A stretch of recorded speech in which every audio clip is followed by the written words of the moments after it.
November 15, 1967. The Director of Central Intelligence writes to the President of the United States, assuring him there is no evidence that American anti-war leaders are coordinating with foreign embassies. Yet, in the shadows of Langley, a massive, secret project is already underway, designed to do the exact opposite, to hunt for those foreign links, not overseas, but right here, on American soil. How could the agency sworn to protect the nation from foreign threats turn its focus inward, violating its own charter to spy on its own citizens? The operation was called MH-Chaos, and by 1969 it was in full, relentless swing. The files they compiled, the recordings they made, they were stored in unmarked boxes, waiting for a future reckoning. The silent infiltration. The mandate was clear, though legally dubious. Gather and evaluate all available information about foreign links to racial, anti-war, and dissident activity within the United States. It sounds bureaucratic, but the reality was a wholesale violation of constitutional norms. An anonymous operative answering only to DCI Richard Helms led the charge. Imagine the quiet, the steady rhythm of keyboard clicks as reports were filed, documenting phone calls, organizing meetings, tracking movement. The objective was to find evidence of international conspiracy among students protesting a distant war. They were not looking for spies, they were looking for dissenters. The information, once gathered, didn't go into a public holding pattern. It was disseminated to the FBI through controlled channels, special pouch and specially numbered blind memoranda. A secret pipeline feeding the domestic security apparatus with politically charged surveillance DOI. This wasn't intelligence gathering. It was suspicion weaponized. The net tightens. The program was built on an assumption of guilt, requiring only the weakest suggestion of a foreign connection to justify deep, invasive scrutiny. They tapped phones without warrants. They followed activists from campus rallies to private apartments. The sheer scope is staggering. Hundreds of thousands of citizens flagged, monitored, and filed away in secret repositories.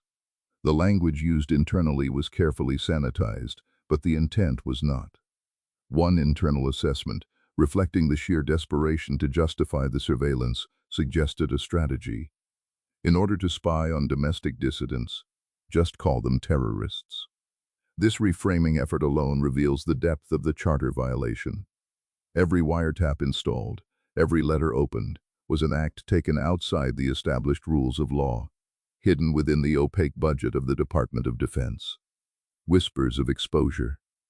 For years, the agency operated with near impunity, but in the early 1970s, the structure began to strain under the weight of its own secrecy.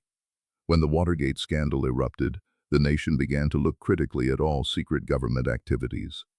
By 1973, one source indicates Operation Chaos was closed down, perhaps sensing the coming storm. But the paper trail was extensive, documented in memos referencing the codenames RYBAT, MHCURB, and MH-Chaos itself. Then came the formal termination in March 1974, but the damage was already done. The files were sealed, protected by layers of classification and institutional inertia. The full extent of the surveillance, the specific protocols used to justify spying on journalists and students, remained buried. The reckoning. The truth began to emerge in 1975 through congressional hearings led by the House Subcommittee on Government Information. Testimony revealed that the agency had deliberately violated its charter for nearly 25 years, tapping journalists and dissidents alike. The sound of those revelations was deafening, a stark contrast to the quiet eavesdropping that preceded them. Yet even after the public outcry, the ultimate control over the evidence remained with the perpetrators. The final, devastating act of control came years later. On March 17, 1978, approval was granted for the destruction of the Operation Chaos records. Thousands of files detailing years of domestic spying were ordered shredded, burned, or otherwise erased. Decades later, in 1990, more records, including Project Merrimack and Project Resistance, vanished entirely. The agency ensured that the full answer to the central question, what exactly did they know and who decided to look, would never be fully accessible. We are left only with the knowledge that the mechanism existed, the files were compiled, and the oversight failed completely. Video duration, 8 minutes 0 seconds. Total B-roll clips, 96. Average click 5 seconds.